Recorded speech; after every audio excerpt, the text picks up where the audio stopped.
Os conflitos na África são basicamente motivados por disputas territoriais, golpes de estados que geram crises políticas, rivalidades triviais motivadas por questões étnicas ou religiosas, disputas por água e recursos minerais e imersão do povo na miséria. Essas motivações são provenientes do processo de colonização do continente, da Guerra Fria, da intervenção de terceiros estados e de eleições conturbadas.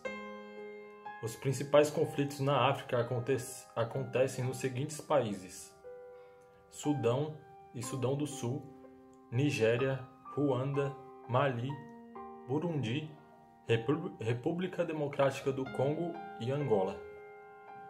As motivações para esses eventos violentos são diversas, mas a causa islâmica, nacionalista e pró-independência é a causa mais comum de ataques na África hoje. Acontece principalmente no Sahel, aquela região da África subsaariana, também na Nigéria e parte dos Camarões.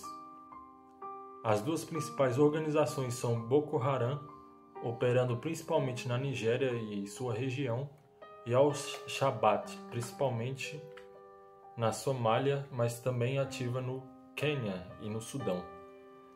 Ambas são consideradas células do Estado Islâmico, que, por sua vez, se inspira na ideologia da Al-Qaeda.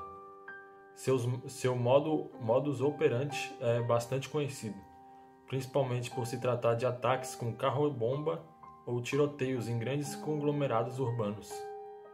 Com todo o terrorismo, eles procuram manipular psicologicamente uma sociedade para enfraquecê-la, com o objetivo de impor um governo/Estado Islâmico.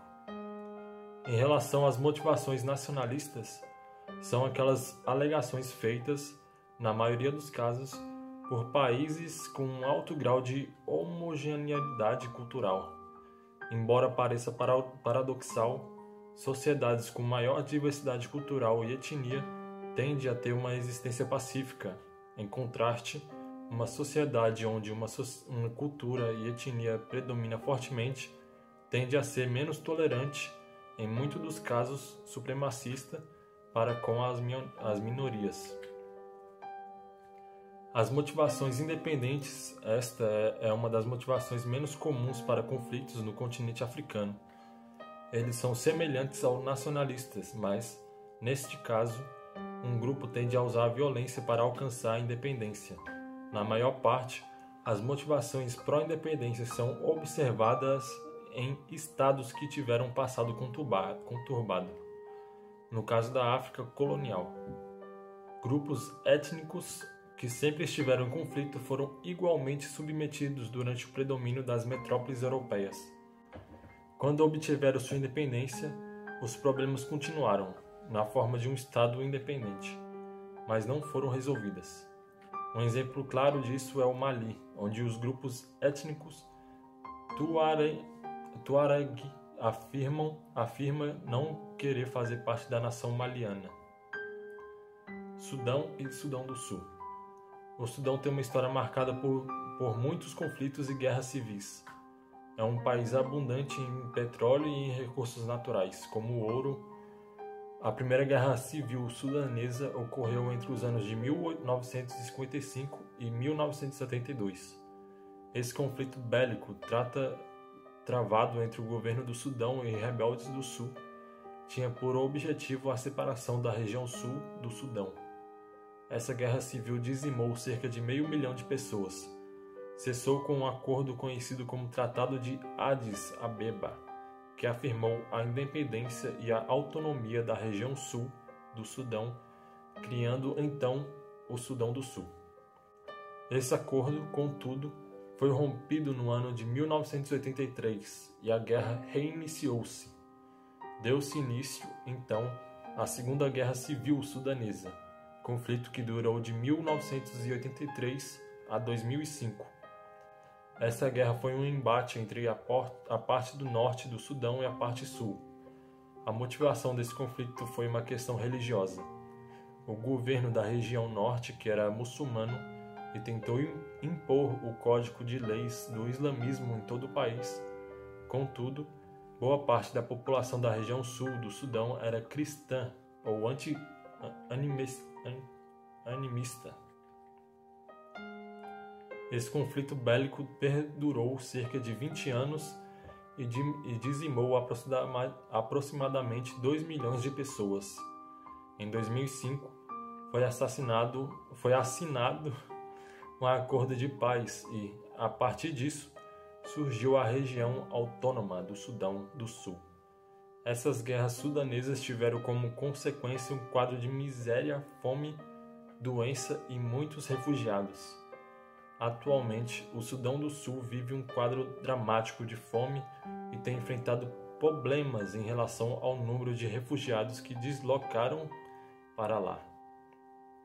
O conflito mais atual no Sudão do Sul, de ordem política, é travado entre os rivais Salva Kiir, presidente do país, e Riek Machar, o maior líder rebelde sudanês.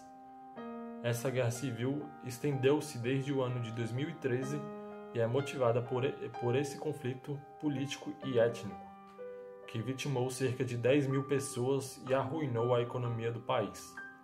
Segundo o Globo, Kiir e Machar afirmaram em agosto de 2018 um acordo para dividir o poder, dando início a um possível acordo de paz. Os conflitos na África possuem diversas motivações, que remontam da época da colonização.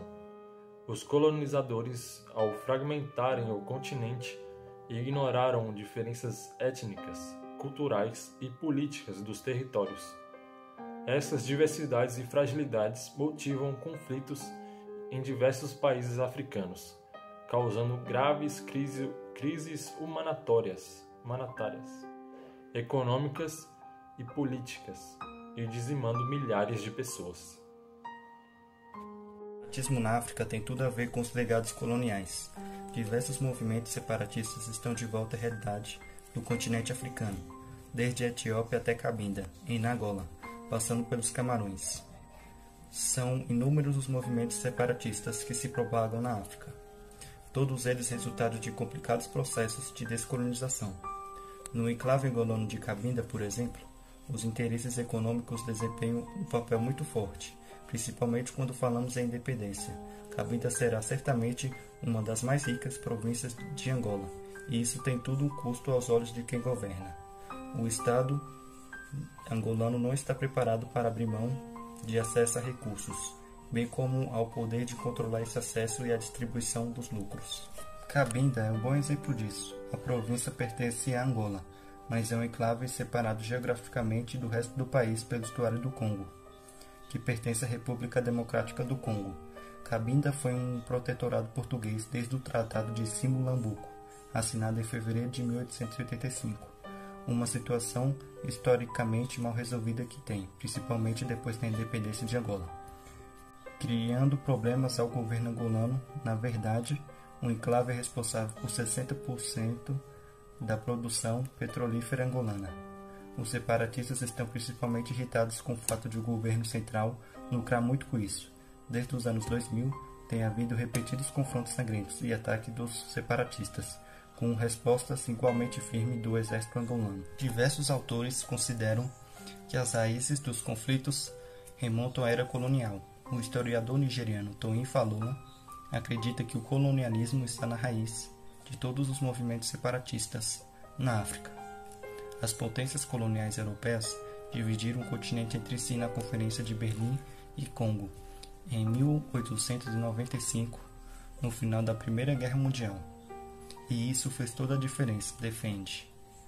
Juntaram centenas de povos e nações que existiam antes em cerca de 50 países, explicou o professor de História da Universidade do Texas. As estruturas existentes ou afiliações religiosas e étnicas não foram levadas em consideração pelas potências europeias.